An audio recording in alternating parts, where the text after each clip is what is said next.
geopolitical impacts. ASEAN is smack in the center of three very large pools of power. India to the west, China to the north, and the Western alliances to the east. And they're all looking at this part of the world. They're all vying for influence, power in the region, and ASEAN countries find themselves in the roles of defining themselves in the middle of all these geopolitics. Some things to know. Borders are arbitrary, people are not. If you look at a lot of the countries, especially in the Southeast Asian peninsula, the lines were drawn in a lot of cases by somebody not from the area. And so there is a lot of trans-border people, the Shan of northern Myanmar and northern Thai, which are cultural commonalities. Isan, Lao, Khmer.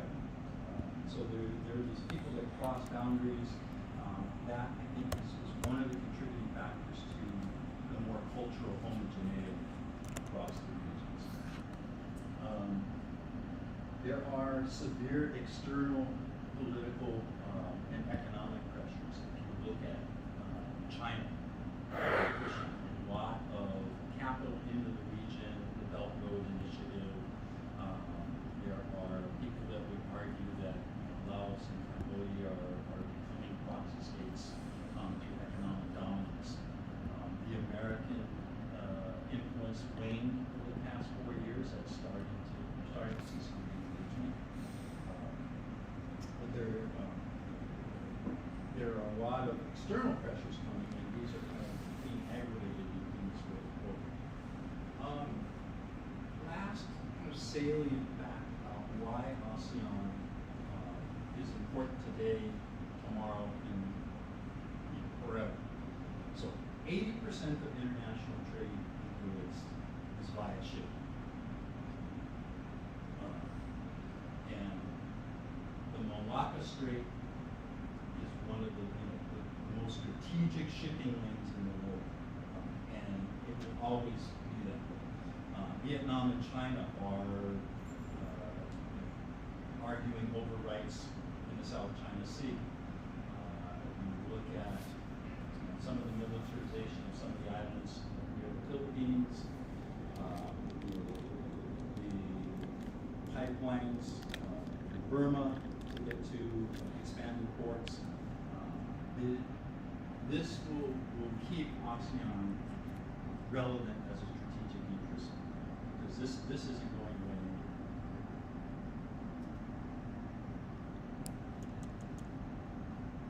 The second thing we called out was the drives for democratization.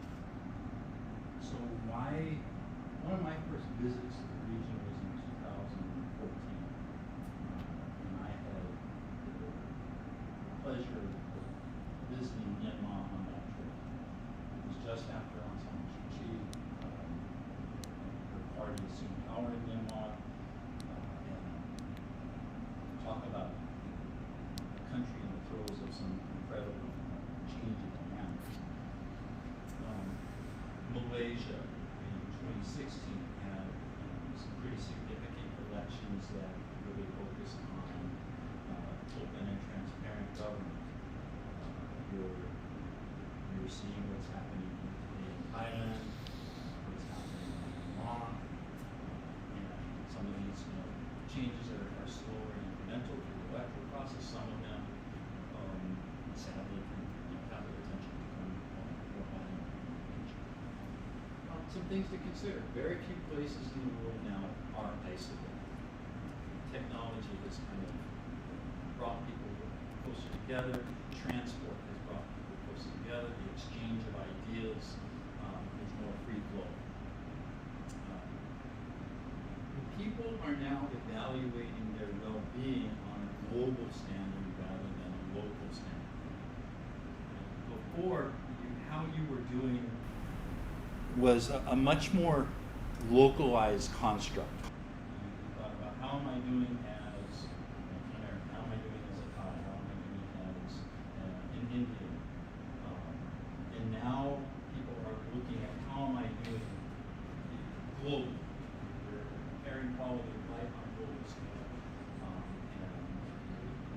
seeing norms established that are cross boundaries?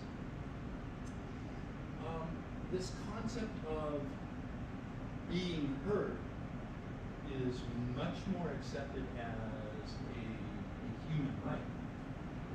It used to be more predominant in Western countries, but now you're starting to see much more vocalization of political thought and opinion, and people now are viewing this as a fundamental human right. So you're seeing these pushes for openness, democratization, for inclusion and participation. And you're seeing this, as we mentioned up front, change is happening and it's happening more rapidly. The other side of that coin is,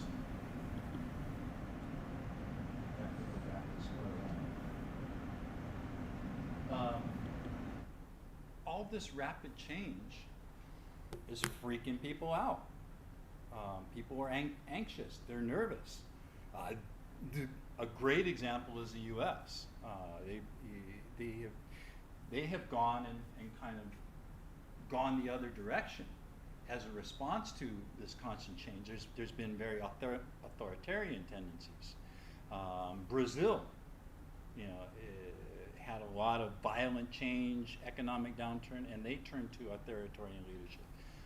The Philippines, Duterte could certainly be classified in that type of view. So there's two sides of the coin. There's definitely, on the broader scale, a push for democratization, but also in a time of constant change, you're going to see, some people that will want to kind of revert. Finally, technology and transparency. So we talked about technology bringing ideas and people closer together. But technology has also had a downside in that it has helped to feed tribalism and create insulated thought bubbles. And we'll talk about that in just a little bit. So like anything, there's a mix of good and bad. Some key observations here. Good and bad, technology has been a platform for political organization. So the movements in Hong Kong, Korea, Thailand have all leveraged social platforms to communicate, to share, and cross-fertilize ideas. In the US, we had a Twitter president. And to understand how impactful that technology was, you look at the influence of our former president now that he has been deplatformed and doesn't have Twitter as a means to articulate his message. It's really crippled his political influence. But another kind of side note about technology is that it really has played a factor in anti-corruption.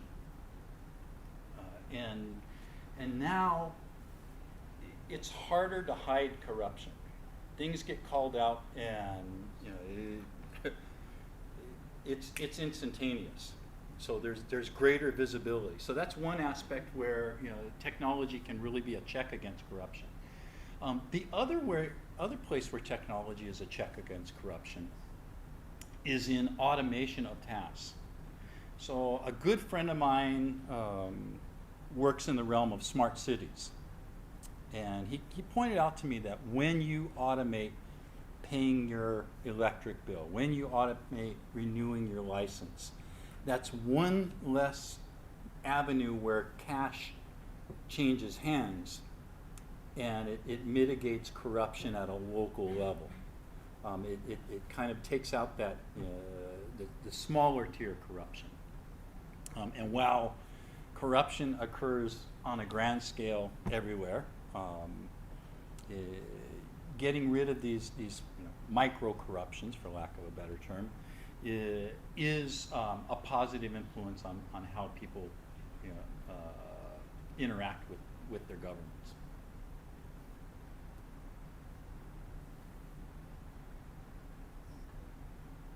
So we've talked about some broader themes, some things that are going on. What's it mean in terms of context and impact?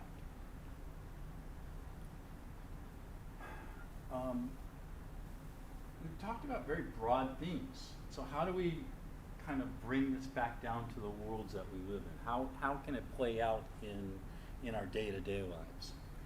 And really, there's a few areas that you'll see this kind of manifest. We'll talk first, and we'll gradually work our way down granularly. The concept of political angst, of anxiety, and this has been kind of the double whammy of COVID, is heightened levels of anxiety.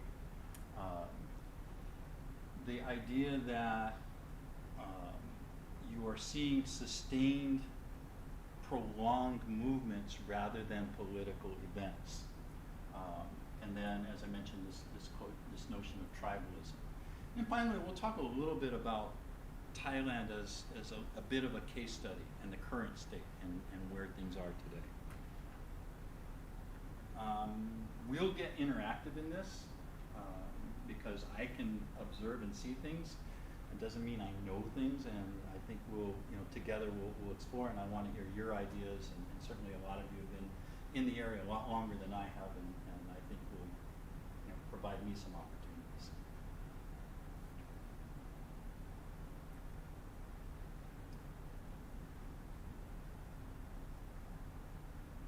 Political angst. People. Okay. Are you clicking for me? No, because something is going on with the pointers. Okay. Thank you. I appreciate it. There could be something besides the pointer. Yeah, sure. Maybe the human interface. Somebody's connecting online. So political angst is, where am I in the world? Where do I belong in the world? Nations can have identity crisis. People can have identity crisis, and I don't know. A lot of you are a lot younger than I, but some of you may remember President Jimmy Carter from the U.S. And okay, you remember, and one of the marks of his career was he gave a speech about a general malaise. Malaise being a sense of despondence, a sense of insecurity. And this was a speech from the White House. And that very much was speaking to political angst. People just didn't know where things were going. What happens when you don't know where things are going, you're looking for some sort of anchor. And in political belief, this can found itself in nationalism, identity politics, and this is where it kind of can get very toxic, and that's where it starts to creep into the world that you live in. Today, politics in many ways has become branded. Before, there were slogans and things. When I do this, what do you think of? Read between the lines. I'll see you in the bar. Right? But what was, a very iconic movie scene has now become political brand. It's been kind of co-opted and used for that. I think they get the joke though in Thailand. Yeah. Too polite to get the joke.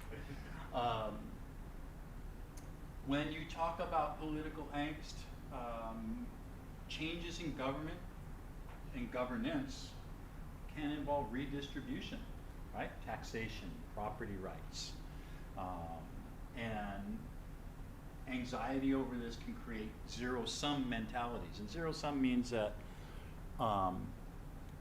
if I win, you lose. If I lose, if you win, I lose. It is not a dynamic for collaboration. It's a dynamic for confrontation. Information overload can lead to withdrawal and shutting down. So internet is a wonderful thing. You can find out just about everything, but you can also become bombarded by information and news, and it comes from Facebook and my Twitter and my Instagram and my Line feed and my IM, and you get so overwhelmed, people start to shut down and withdraw. And again, aggravated by this COVID world that we're in. So it leads, information overload can lead to immersion. And in politics, I'll point back to the U.S. For kind of a very aggregated example of what immersion is. How many people are familiar with QAnon?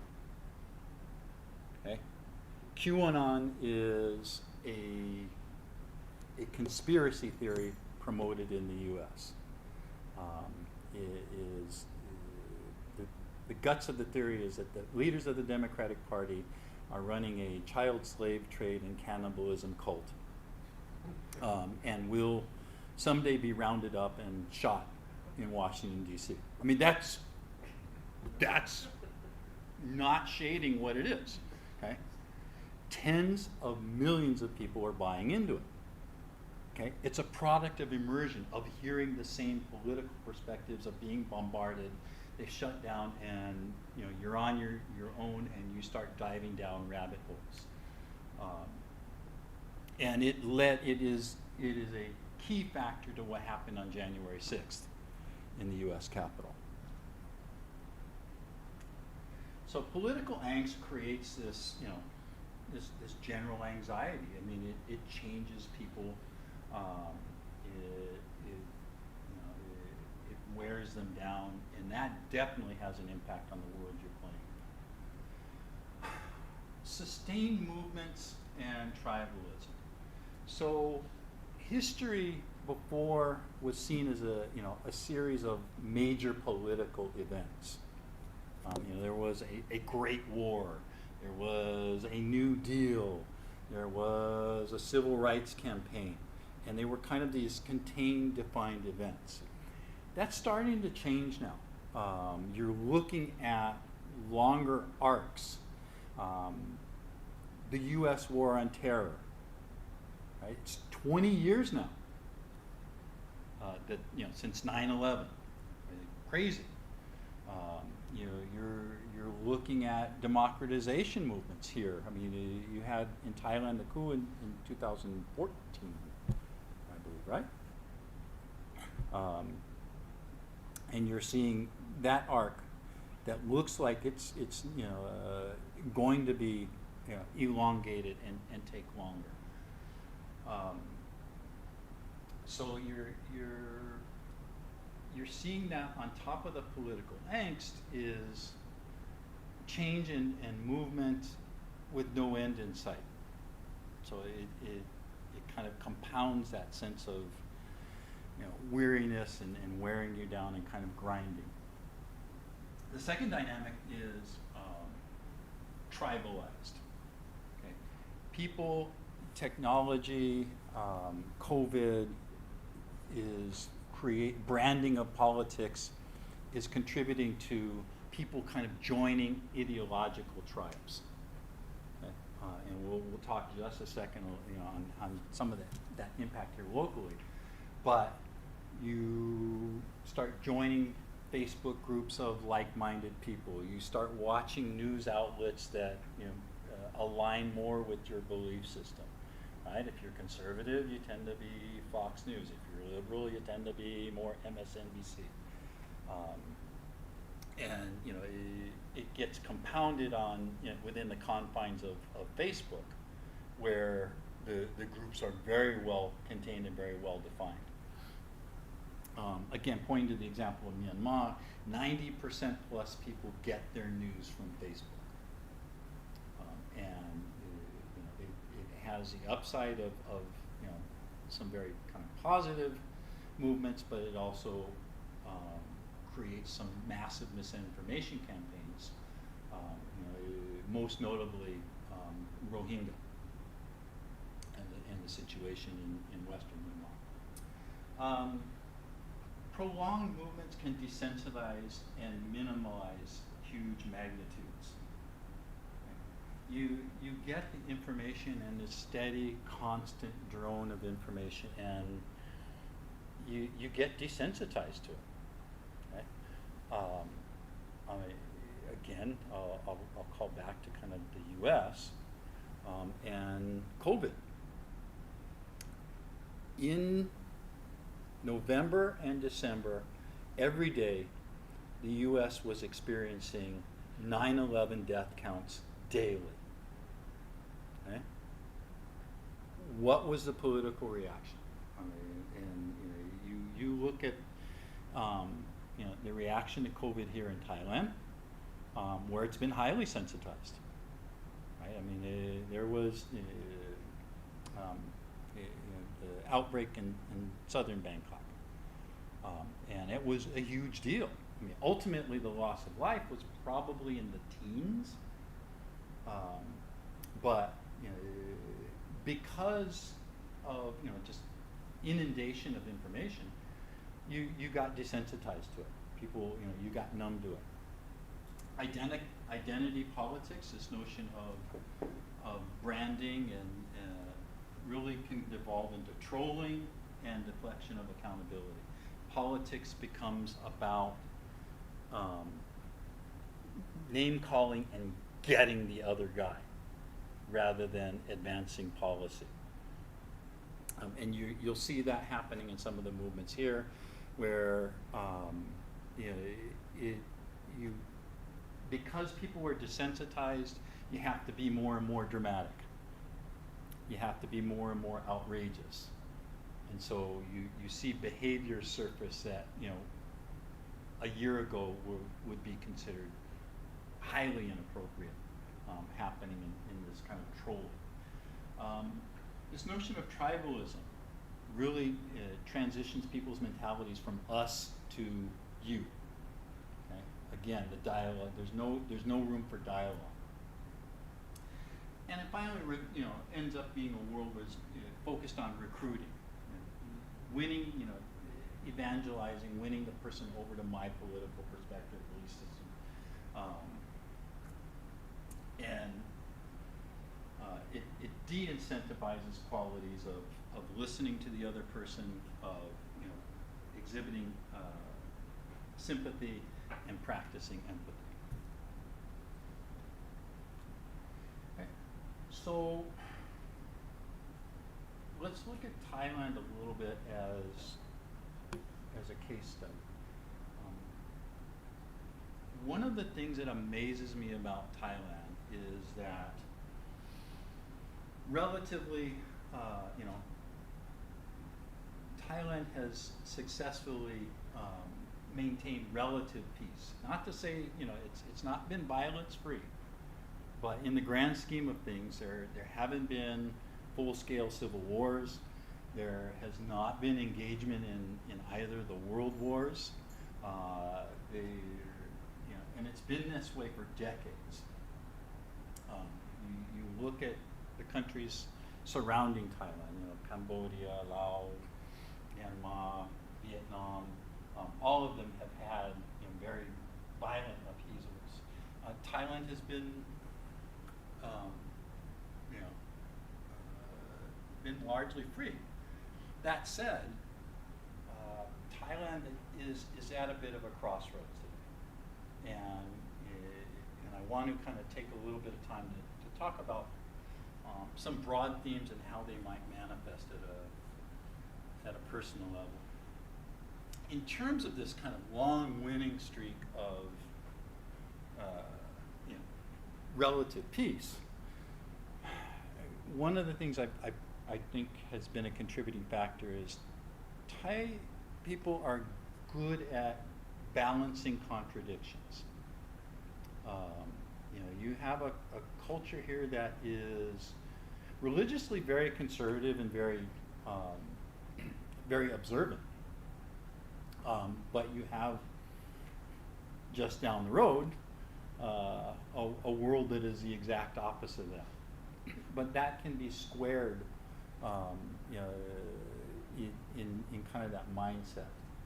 I think one of the interesting dynamics is you have the democratization movement today, and the demographic of participation in that movement is, I mean, the average participant going out in the streets, what would be your estimate of their age bracket? 22, probably on the higher end of it. It's probably 16 to 22. And I think one of the roots really draws back to this is a generation without a father.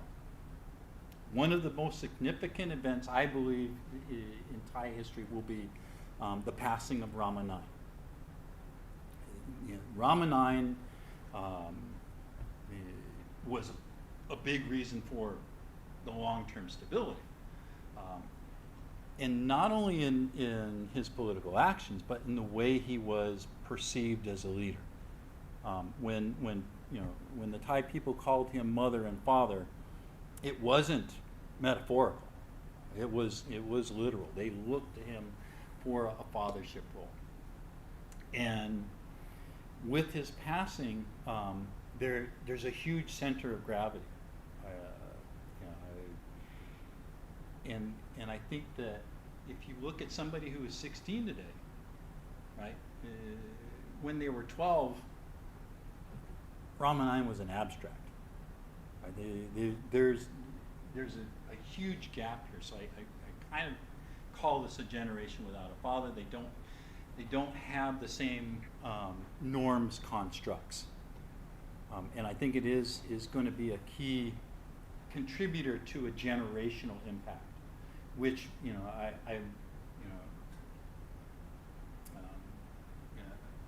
like to start to hear more from you about.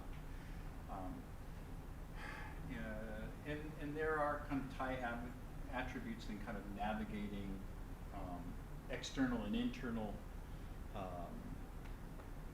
politics. There's behavior sets in the workplace. So let's kind of together. I'd like to hear your experiences. Are you seeing in the projects you work generational differences?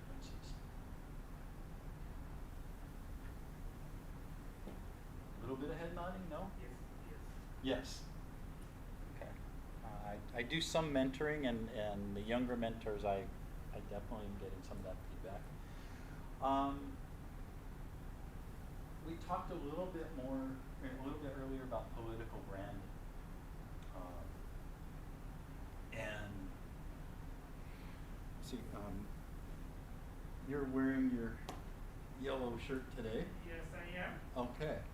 I mean, traditionally, what day do you wear your yellow shirt? Monday. Okay. But there's some nuance now about wearing your yellow shirt, right? What's the other shirt you could be wearing? Sunday. Red, right? And see, you're starting to see kind of those tribes evolve.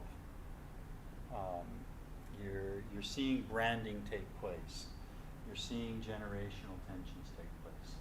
Those carry into your project world and your project your project environments. So we've got this generational divide, this political branding divide, and then we have this broader impact of the kind of the information overload and the larger scale change, which is creating this kind of grinding feel to it. And then you take these people who are, insecure, anxious, encouraged to kind of get angry rather than facilitative in their worldviews. And we're going to tell you stay at home and interact only over a screen. Okay? It is a recipe for, it's a recipe for conflict. Yeah. what are you guys seeing? I mean, how many of you guys are working in offices now versus virtual? How many people work with your teams in person? Okay, about half. And the rest of you are working virtually? Okay. What are you seeing in person now? What are some of the things that you're observing in terms of kind of behaviors or tensions? Are you seeing some of these influences? I do feel that sometimes when I'm setting up projects, the teams are more confrontational when they're not in front of one another. Hmm. When they're kind of on the phone, there's a lot more, like friction. Yeah. Keyboard warriors. People online, yeah, swagger is easier virtually. And if there's not a camera on, it's super easy. And if you're playing a video game, it's almost required. What else are people who are working in a non-virtual environment? What are you seeing in the workplace? Are you seeing changes? And if you're not, maybe this will cue you to kind of hunt for them. The changes I see in the older generation in our office, it's more related to information technology rather than I think any cultural or political change that would relate to type specific politics or part of that keyboard warrior type mentality, instant gratification, instant messaging. I want to know and I want to know now. 24 hours is not too long to respond to anything. I want to know now, you text me, answer me.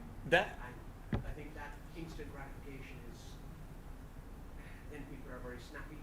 Okay. That they don't get their instant gratification. They're very, why didn't you answer me that way?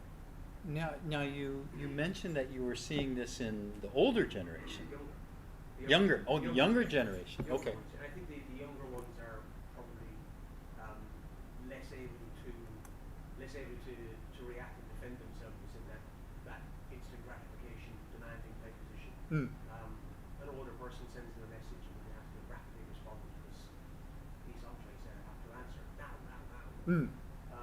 It's making people hasty and then that's the Okay. difference I see in the younger generation. I mean, that's an interesting observation because you have a very hierarchical business environment here, where you generally do not question and don't come close to appearing to question somebody who has a title that's higher than you, and you have a contingent that has held those titles and is quite comfortable, and now that they can distribute edicts with greater speed, I could see how that would create anxiety in trying to respond to that barrage.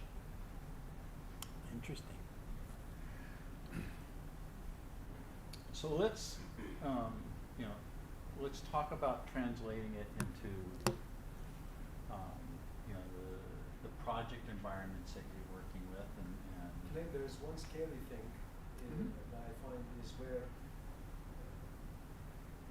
people start associating themselves and bringing their cause, making their cause one. For example, you get people in Hong Kong, people in Myanmar, and say, we're with you, Thailand, we're with you, we understand.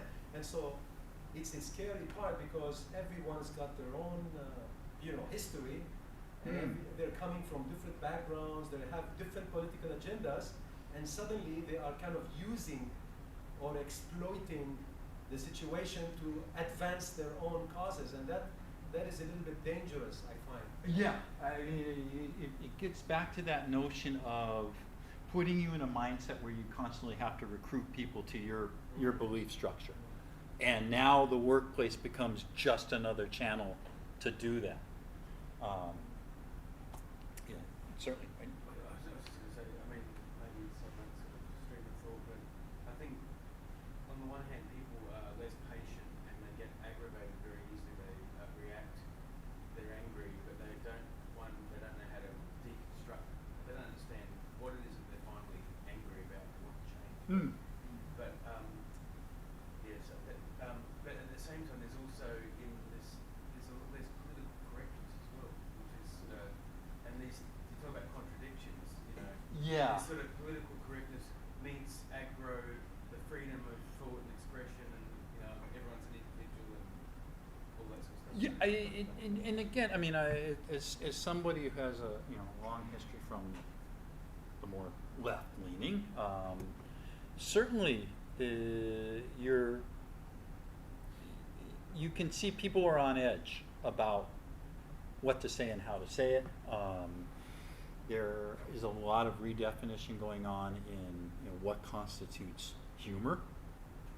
What's safe to say. Humor is for me is a great thing. It can be a wonderful facilitator, but it can probably be one of the things that can get you into trouble faster than anything else in the workplace. But there is this kind of on edge, and when we talk about personal impacts and where people are, I know I've felt it. I mentioned to you I'm taking off this weekend, taking a nice 3-day weekend in Wahin, and it is to mark 1 year of being in Thailand since COVID. I returned here March 19th, the day before they completely shut down the borders. Got back in. But I was flying once every 2 weeks. And I've been working from home ever since. The bullet points that you're seeing here are, they're a little bit autobiographical. My background is in political and social sciences. I was very involved in state and local politics when I was living in states. I went off the deep end in the news. I mean, it was an addictive quality. I didn't get into the darker corners of the internet and the groups. I tried to stay fairly mainstream and on news sites, but I was checking the news constantly.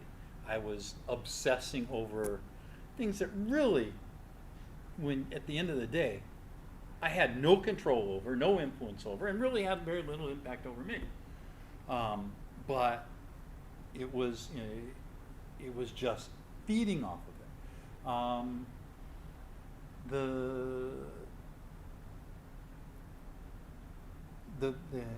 That overall kind of fatigue of information. I mean, how many people think that they're on the same game they were a year ago in terms of performance? Are you performing at your levels? Do you think that has fatigue entered into it? Has your ability to focus been impacted? You mentioned you're seeing more confrontation. I mean, these are real impacts, and it's not just COVID. I think COVID really forced people into isolation and caused a lot of these things that were already there to bubble up. So we saw a lot of apathy and, actually I think it's sort of gone like back in the office now. The COVID thing became a fantastic obstacle for everyone just to not do any work. It became quite an annoying thing, and it's still, when it gets raised now, I'm pretty cynical about the whole thing now, to be honest. But there was it led to extreme apathy and lack of discipline, certainly in our organisation, which was quite hard to manage. And we're really having to do that now, to get people back on track. And hopefully that interaction, human interaction, will break some of that. I mean, and when you get, when you're tired and anxious, I mean, you're going to see these things manifest them in interpersonal relationships. Now lay over politics, and to your example, we're with you, Myanmar. Well, my father, runs a mining company, and is from a long line of Burmese politicians. It's easy to kind of come down on the wrong side of where someone may be. The concerning part is that you're seeing these interpersonal dynamics play out. Intergenerational ones You mentioned that younger people are having a little more angst on trying to keep up. Are you seeing divides in the workplace? Are you seeing, and if you're not, maybe it's something to be mindful of, camps developing as people start to come back to the workplace because they're used to behaving in this manner, isolated online. Are they carrying this into their workplace world? And now you're starting to get, potential organizational impacts. So where people of like mind are starting to, to aggregate, socialize, promulgate ideas together. So, we've talked about kind of the what's, we've talked about some of the impacts and potential influences.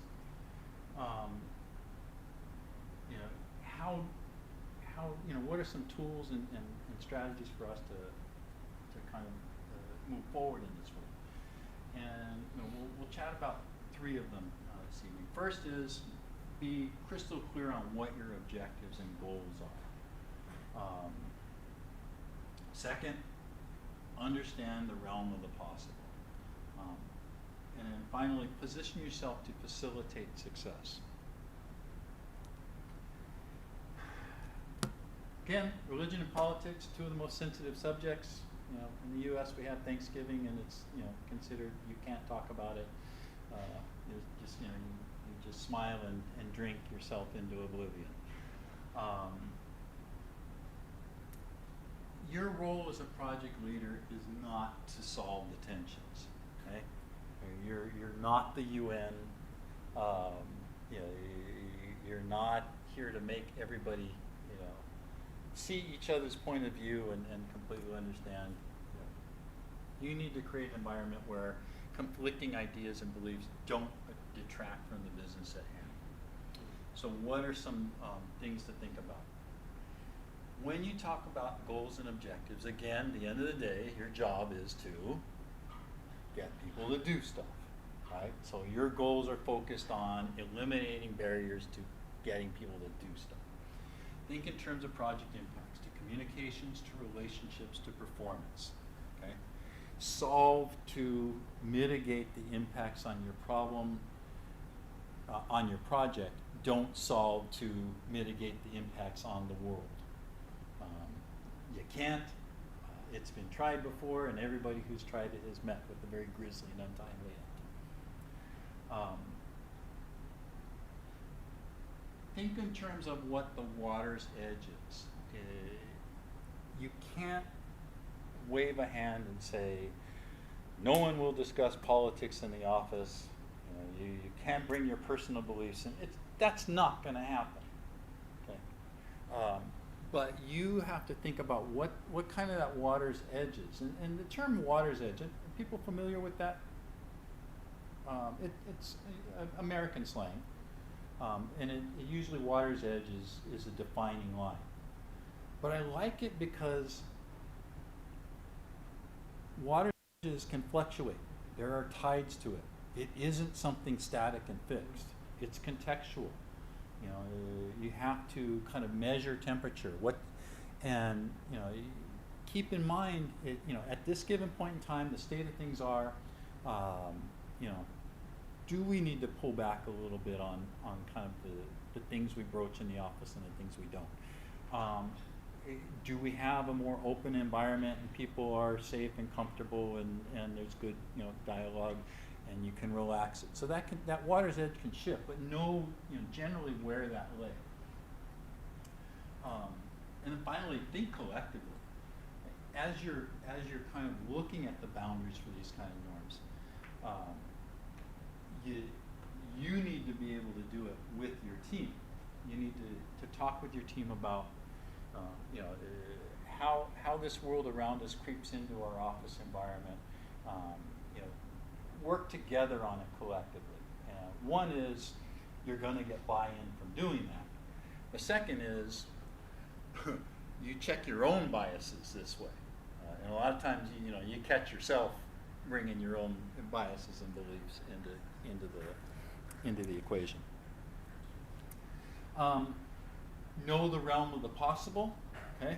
Again, you're not going to solve all the problems in the world. we're using realm of the possible is always, not just in this context, but in every context, an essential skill for you as a project leader.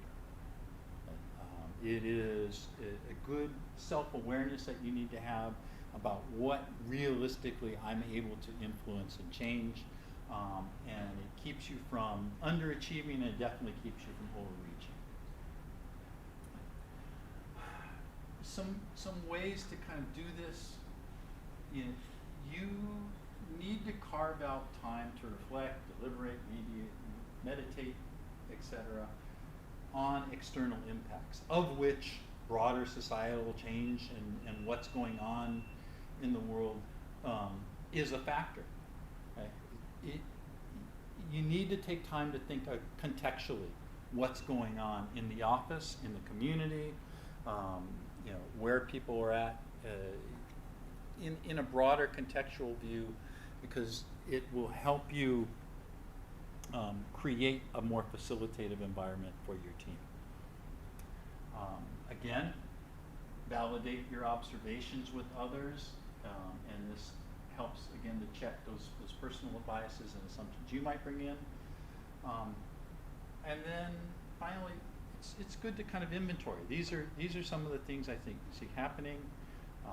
Make a list, and then look at that list and say, well, there ain't anything I can do about these, and take them off your radar, and focus on the things you can. Question. Hmm? Just a practical question. See if we can give some advice for small people. So assuming you have a project team member who's active on the streets, and he is preparing to get out on any campaign, and he starts, inviting other colleagues and try to influence, their beliefs and ask them to join. And this is all happening in the boundaries of the organization and the office. Mm-hmm. So you are the project manager, you're project leader, you're listening, right? And so what would be the advice you would give in this kind of situation? Well, if you're a good project leader, you're communicating with your team members, and first of all, you're seeing if it's creating levels of anxiety. Okay. Okay? It could be, that's just somebody charging at windmills and whatever, that's nice. I can ignore it. There are some people that, it may put them in an awkward spot because it forces them to say no. I think you have to poll for that and see what the response is. Mm-hmm. On the other side, you do need to talk to the person and say, political advocacy within the confines of the office is probably not a good thing. Mm-hmm. It may seem like you have a captive audience, but quite honestly, as somebody who's done political organizing, you'll lose more people than you'll gain by trying to convert within captive audiences. Question: shouldn't the project leader actually ask human resources first what the rules are for or doing politics inside the office like that? I think that, that's a good point. Is, are there established policies against advocacy? Most places, probably not. There may be, some overt, that you can't put something that violates les majeste laws on your desk. But it's touchy ground, and even HR, wants to. And you have to be careful with engaging with HR, because you potentially set up an adversarial relationship. Okay, and the message is, I'm trying to correct your behavior, instead of I'm trying to understand and adapt your behavior.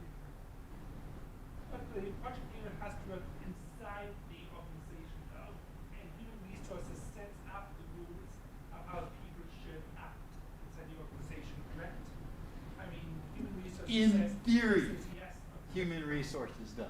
Okay, but it's asking a lot of human resources to anticipate every scenario, and you want to make sure that people are obviously not doing anything that violates laws or company rules, and if they are, clearly the path is to go to human resources. I mean, you have, you know, accountability. But there is a whole lot of gray area, and what you hopefully can do is diffuse and you know, we'll talk a little bit about kind of the next piece. So realm of the possible, you know, looking at the laundry list, what can you influence and mitigate? What can you mitigate? What can you influence? And finally, what's out of your realm of being able to influence?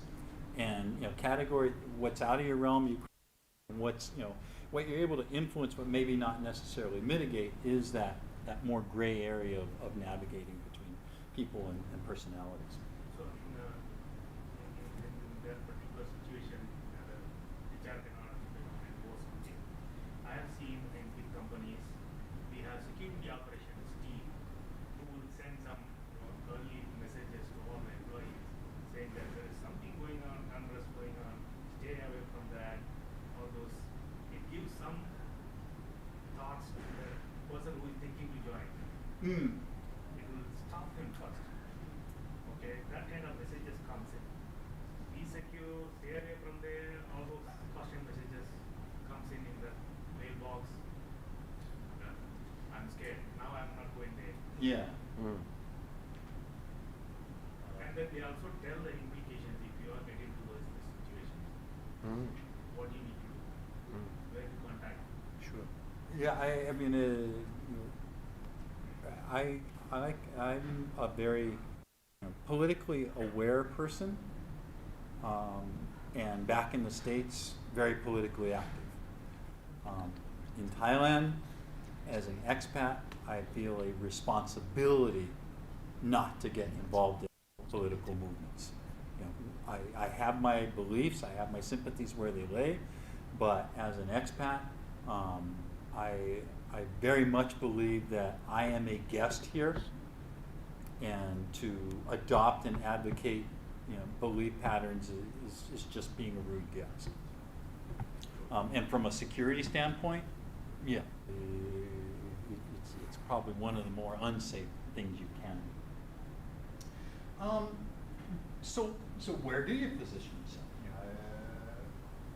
You know, you brought up a good example. You know, what's the line with HR? And there's a lot of potential minefields, and some things can easily blow up. Number one, be true to a role of facilitation versus advocacy. Okay? Always remind yourself, the only thing that you advocate for is my project's more important than anybody else's project. Okay? I used to tell all the execs, all the projects and people I work for, I say, there's my project, and there's all the other projects.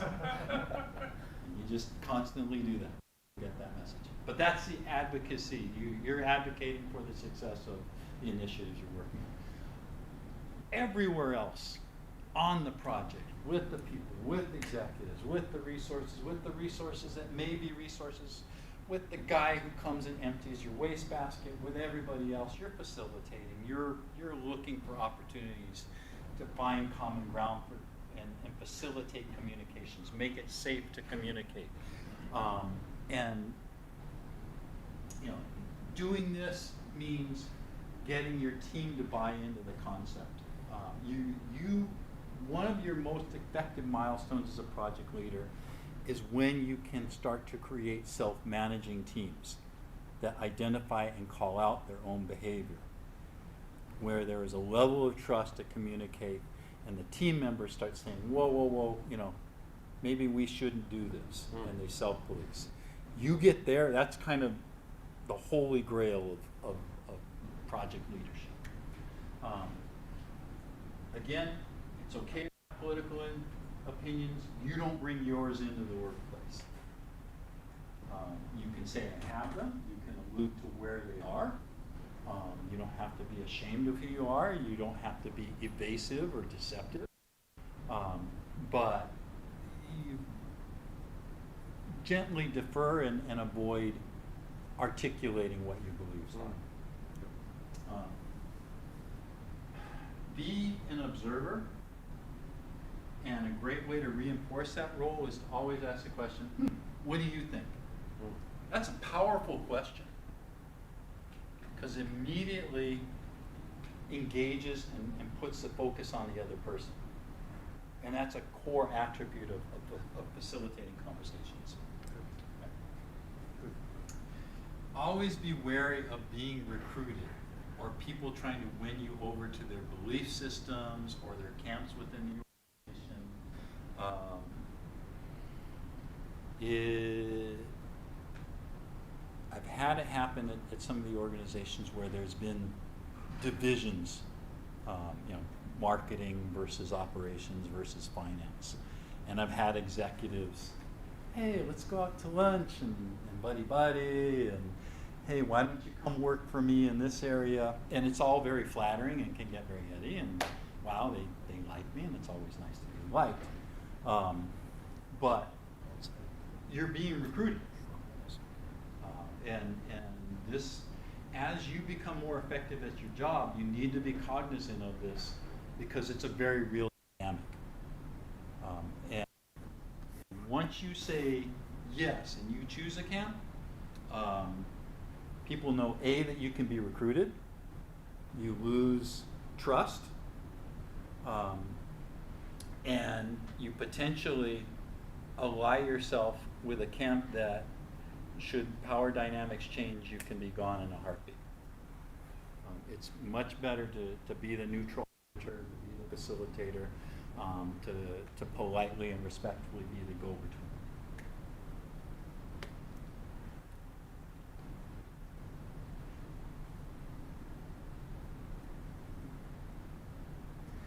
So I'll kind of wrap up, and we'll go over some tools and tactics.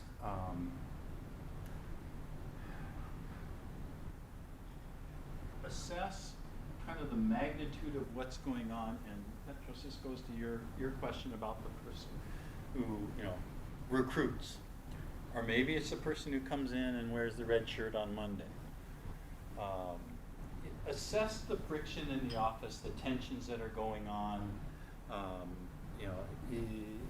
Are things, what's the temperature? You always want to take the temperature in your organization. Is it tense? Is it uncomfortable? And see if ground rules are warranted. We need to have, if not from HR, some rules in place for how we behave. Okay? And if you think ground rules are warranted, you create these with your team. Look, guys, I've been seeing a lot of friction. I want to make sure we can all play together. What are some boundaries that we think that make sense, so that we're not stifling anybody's opinion, but we're not putting our colleagues in uncomfortable positions? Actually, so Clay, that I think has to do with what John was saying. Something that scares me sometimes, if when you are being the neutral person, you're not being politically correct.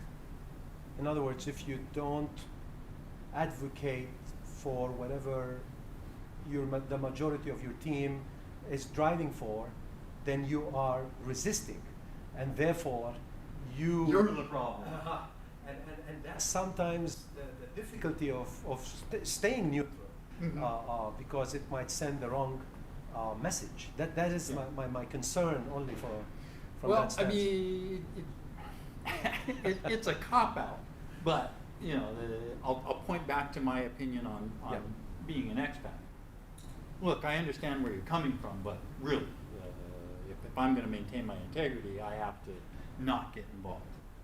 But also we have the Thai PMs. You have the Thai PMs, and I would say that when you talk about ground rules and forming ground rules, you don't say, it's come to my attention that some people are behaving in a way that might be inappropriate.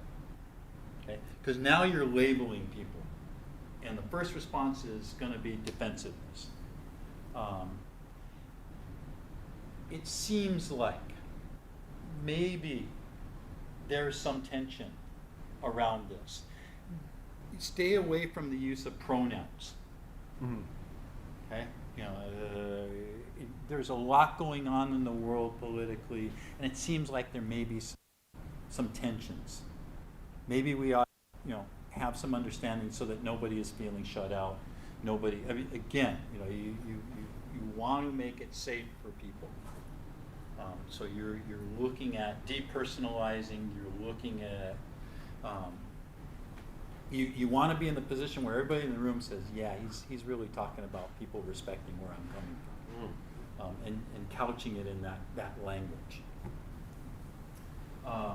That's part of cultivating this neutral and safe environment for ideas and ideology. One of the great powers that you have as a project manager that you can kind of extrapolate this is, you're not supposed to be the smartest guy in the room. Okay? You're not supposed to be the person that knows how to code. You're not supposed to be the person that knows architecture, that knows the drying time for different grades of concrete. Okay? All you're doing is putting smart people together. Okay? And when you can do that, you can help create that neutral environment for ideas. It makes it easier for you to solicit the input and opinions of others.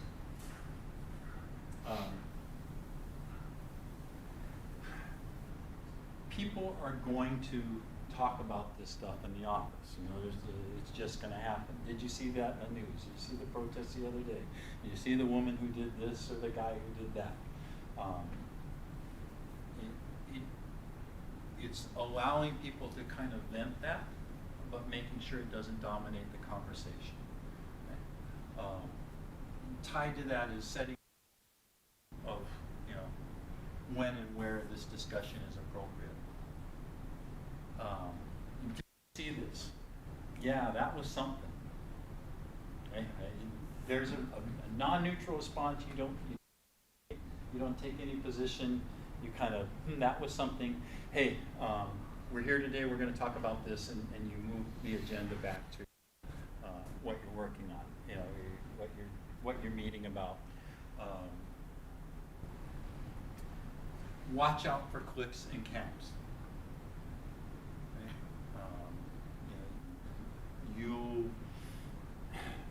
You'll see people kind of gravitate to like minds, and that's fine. People socialize and they find common ground.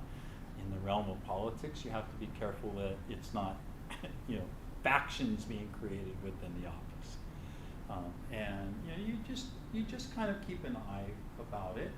Again, using your greatest project management tool, which is your feet. You're going to constantly,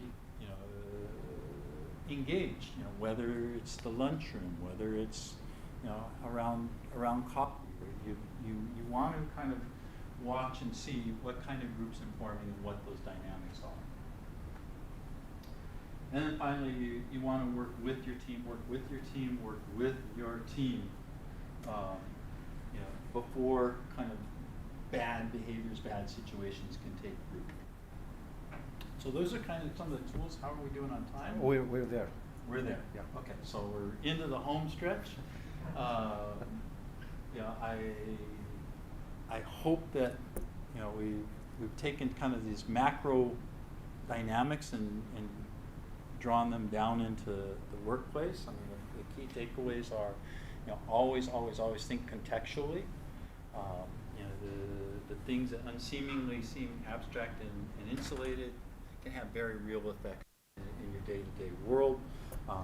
As project leaders, again, your key value is really understanding things contextually and then using that information to ultimately get people to do stuff. Clay, a question from Frank, who's with us online. In case some project team members encouraging the team to strike working.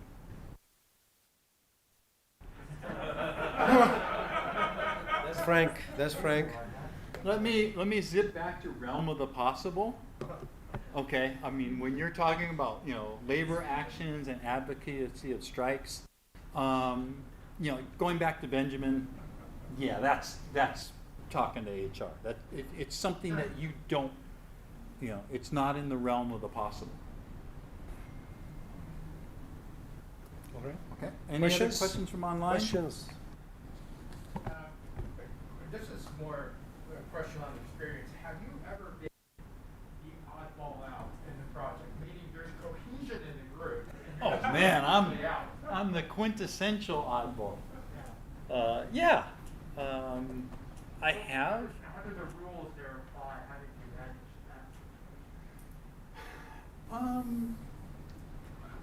that? I became a consultant. No, I mean, that's the truth of that statement. My big problem in the workplace was one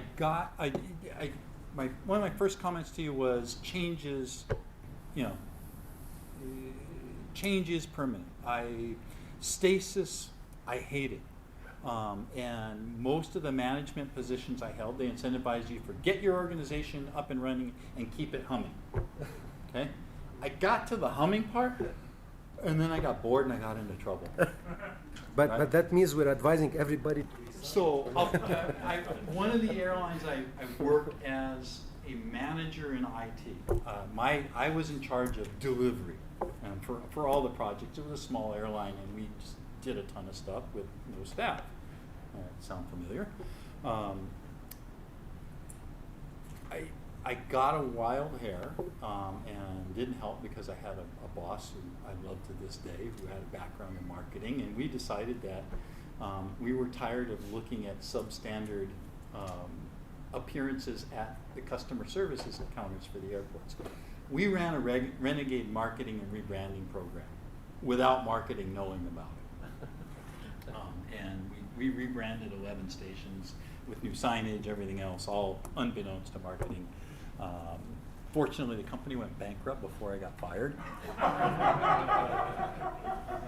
But it was very long in my career that I realized that I'm a terrible employee, but I'm a great consultant.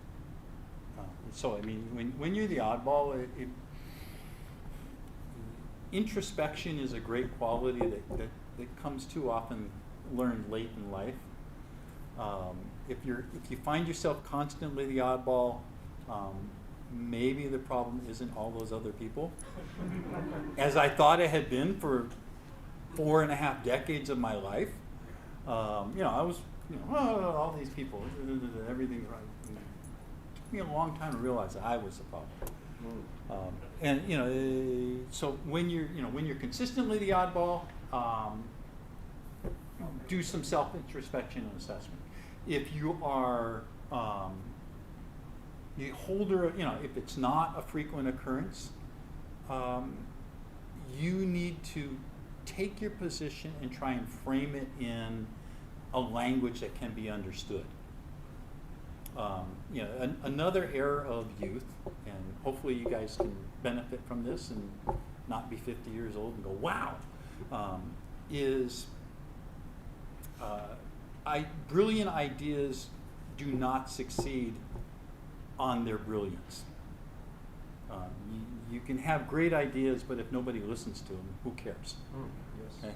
So you have to find the language that your organization speaks. And as a project leader, you need to understand these languages. Okay? And there are several different languages. Okay? The guys in the maintenance department speak differently than the guys in finance, than the guys in HR, than the guys in strategy. And you listen to how they speak, how they frame ideas, and you adapt and you communicate contextually. Excellent. Yeah. Perfect. Good. Any other questions? Maybe we can ask the team online Okay. if they are still sleeping or did they just wake up. All right, everyone. Any questions besides Frank? We've answered Frank's question. Okay. Well, guys, thank you for bearing with, and I hope there were a couple things here and there that you guys can take back. My contact information Petros will have. If there are things you want to ask, by all means, get in touch with me. I'm more than happy to Thank you. to share and swap ideas. Thank you, Clay. Thank you, guys. Thanks very much. Any questions, comments, or we're all good? Online, everybody seems to be silent. You know, maybe we should have asked them to turn on their cameras. But, you know, I see you over we there. only a Hi. few people. Pilan is always with us. Pilan Okay. he's in China now. Okay. Yeah, and then Frank is here, and I'm not sure about the rest. Yipei. Let me see if I can switch this off. Everyone. Okay, Matt is here also, and Kamar, thank you for joining. So we'd like to thank you officially again with a small token of appreciation, Awesomeness. right? With that comes with PDUs Wow. and some souvenir. Awesome. Okay, so thank you very much Okay. for you to renew the PMP. Yes. How many times this time? 6? 6. Okay. All right. There? Okay, Awesome. let's go this way. Can I get a physical certificate? Oh, yes, then and you do. Not a Zoom meeting. No? This is my first non-Zoom meeting in a year. How's that? This Sitting is, at the bar down the street. okay, thank you, Clay. Well, guys, thank you again for being patient and understanding and awake. And again, I'm here for a little Sure. bit to field questions. Yes, definitely. Thank you, Clay. Thank you.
To be anxious about.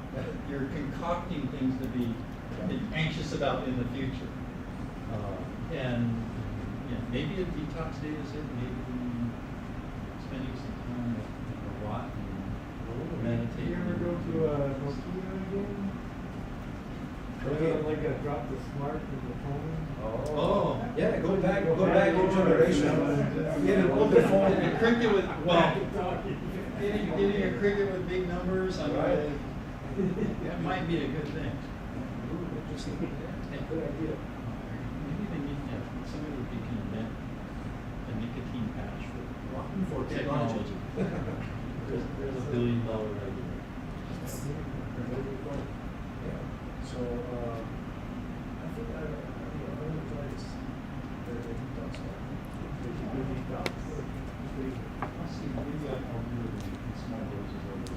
You do it and then a week later your portfolio is down, right? You lose money, right? I work with airlines. I've been. Oh, you have to. 2020 has been boring. So if we do the digital detox, we can no longer do the Zoom meetings, right? We just have to kind of meet here. Oh. Right? Yeah. So Dr. Petros, so for digital detox, what category you will give the PDUs to? What category would we give for digital detox for PDUs? I think that's strategy. General education. Purely strategic. I'm getting some comments here. I regularly take social media detox and have some exercise and meditation from Coach Ron. And from Pilan, thank you, Clay, for sharing good practice courses. Thank you, Petros. Right? So thank you, Pilan, for joining from China. Pilan is stuck in China. He's been for many years now.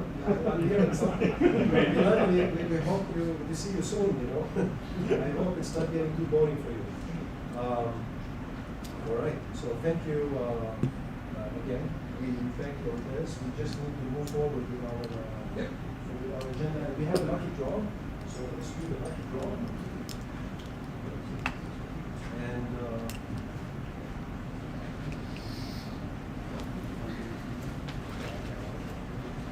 And this is a quick scan piece for your evaluation if you happen to have a smartphone. Not a Nokia or something. See, we can't stay away from this. Here comes the QR code.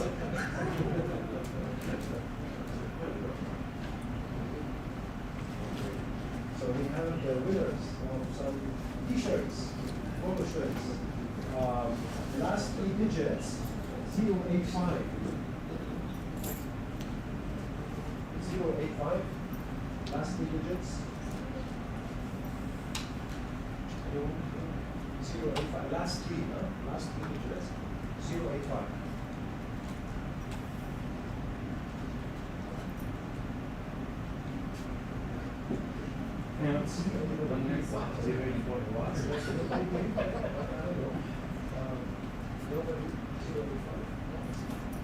Very close.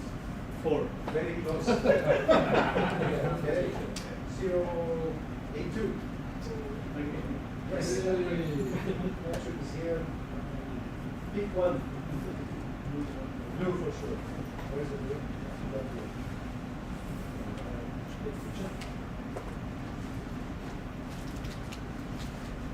And 071. And 071. Whoever is 071. Okay.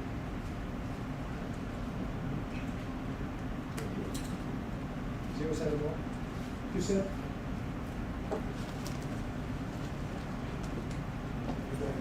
So I have to take it to you and we look ugly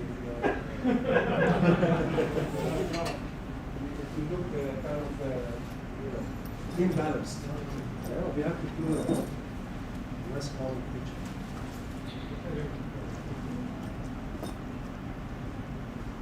Thank you. And so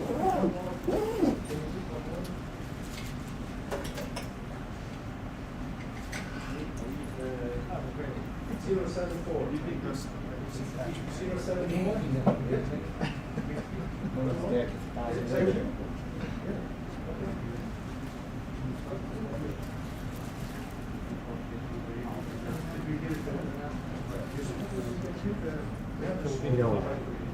I'm actually average for years, 14 years.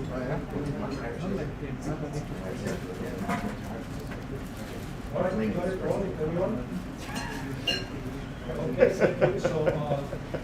so just to remind you of our upcoming events. Okay, so this Sunday, as mentioned, we have to make a decision by tomorrow noon, otherwise William is going to be like very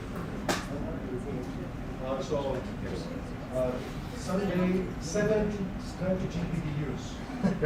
Okay, and I have been in William workshops before, he'll be like, he'll be talking. Yeah. He's really good. You know? I've heard that. So join us if you can. I want to make this happen. It's the first year of spring in my country.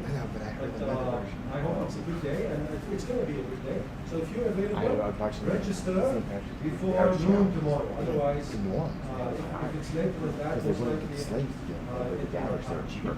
Okay, so that's this one, and then April 28th, after summer, they're good holidays. I just read that it's going to be a dry one.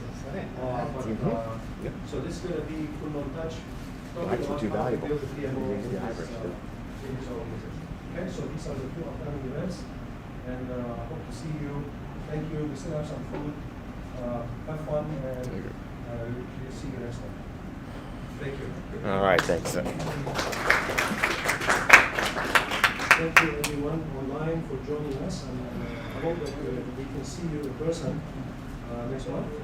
Thank you, friend. Thank you, POA. Thank you, Omar. Thank you, Brian. Thank you for joining along. Thank you, Ben. And everyone else for joining. Again, thank you. And I hope to see you soon again. And everyone, please join us when you can.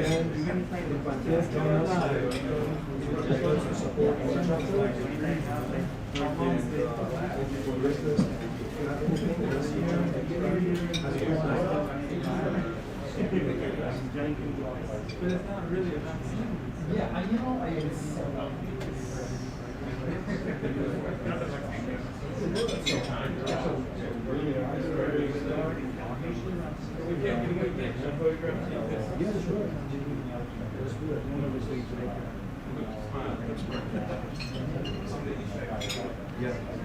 Yeah. Oh, thank you. Which is good.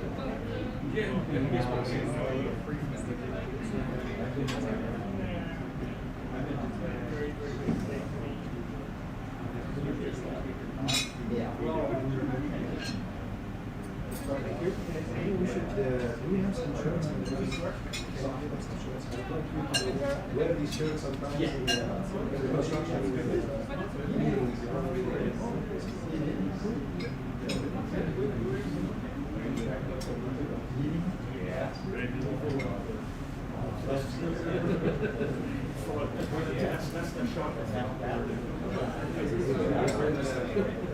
It's easy if you get one of your stuff to organization.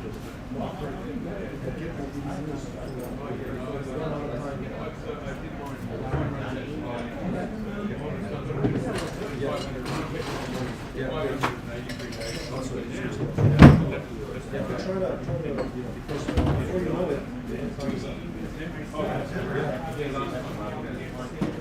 right. Oh yes. Yeah. Probably postponed, right?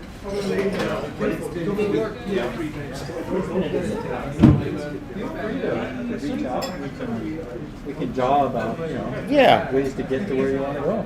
Yeah, I'd very much like that. Right now I'm teaching, which is great. I enjoy it.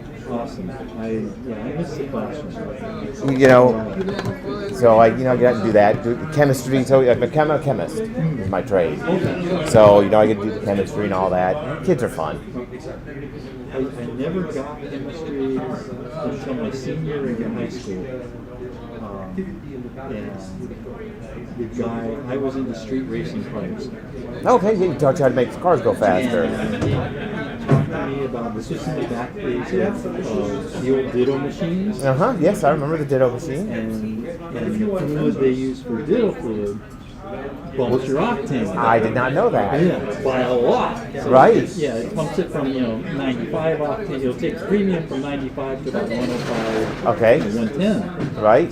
Which prompted me to go to the school administration. And office. still Ditto 6 fuel. gallons of Ditto fluid, which we started winning the races and burn out your head, but yeah, right. Yeah, exactly. It was drying my valves out. Yeah. Yeah. Well, did you ever use nitrous oxide trick? I did. I had a father-in-law that did Chevy High Performance. Okay. Yeah. So he he had this ungodly Chevy truck with a 463 cubic inch. Oh, the Cadillac engine. Yeah, and they took a 871 blower on top of it, and Right. a nitrous thing. Everything. On the dyno through the rear wheels, it was 1,000 horsepower. Wow. And that was something back in Yeah. those days. I mean, Yeah, now they exactly. make cars like that. Yeah, exactly. Yeah. Now electric cars are crazy fast. They are crazy fast. You know, I still miss the old. You know, I miss my old Chevy. I tried to bring it here, and the import guy looks at it and goes, $2 million. He says $2 million. I paid $3,000 for it. Why $2 million? And the guy goes, it's the only one. Yeah, you're right. You know, Yeah, because it was a '67 Chevy. I wanted to import We're it. going to bring it and flip it. Yeah. Yeah, my father-in-law, he was really big on high performance, using like the Peterson mags and everything. Right. My ex-wife drove a 78 Z28. Ooh, nice. 4-speed. Yeah. My two sisters-in-laws both drove. One drove a 70. One drove. Is that why a 78. you got married to her? Was it for the car? No, I was driving around a Datsun 510. I was racing the small stuff. Oh yeah. My sister-in-law, one had a 70 SS Chevelle with an LS8. Right. And the other one, and then mom drove a 68 Chevy Kingswood wagon, which was that pale yellow, lemon yellow with the wood. Yeah, an old Woody. Under the hood, put in a 427 tri-power. Oh, that's a nice motor. Chevy. Yeah. So that wagon clocked 13.5 in the quarter. Right. So you basically could beat a Porsche Carrera in the So, quarter. what do you drive here? I drive nothing here. I just use public transit. I've been eyeballing some old Datsun trucks. Okay. And there's one guy that's in the neighborhood. He has it's a '67. When you find them, they're usually really spotless here. Yeah, this one's sitting there, but we talked and Expensive. it'll be about $300,000 to do a full refurbish. But I kind of like it for the, again, I'm an oddball. I like the novelty of it. Oh yeah, I've seen the old cars around here because I had a bunch of Beetles when I was in high school. And I see the Beetles around, and I was like, I want to get one of those. Air cooled, would run forever. And a car you can work on. Yeah, you take that thing out. Yeah, I was a kid growing up.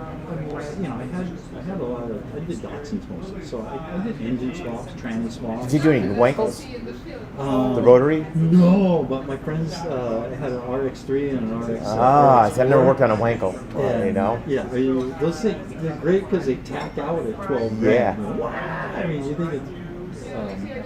But you can work on them. Yeah. And when I grew up with my kid, we had a big Chevy truck, and I couldn't, you couldn't have that father-son thing of rebuilding a car together. We got to find other things to do it on. Yeah. You can't. Yeah, cars. That was kind of sad.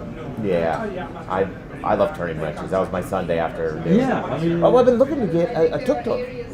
Oh, okay. Because a tuk-tuk, there you go, you're going back old school. Yeah. If you get a tuk-tuk, you get all the old engines that you're going to work on. That's true. Some of them even come with points. So you got to set the points on it. Wow, God. When's the last time anybody's used a gapper? Exactly. So you can find old school with the tuk-tuk. Problem is, they're very hard to license. Oh, really? Yeah, you can buy them, but they're very hard to get licensed. So. I don't have a card available, but I'll get it from Petros. Yeah, I see him all the time. Absolutely. Okay. All right. Thanks for your help tonight. Pleasure.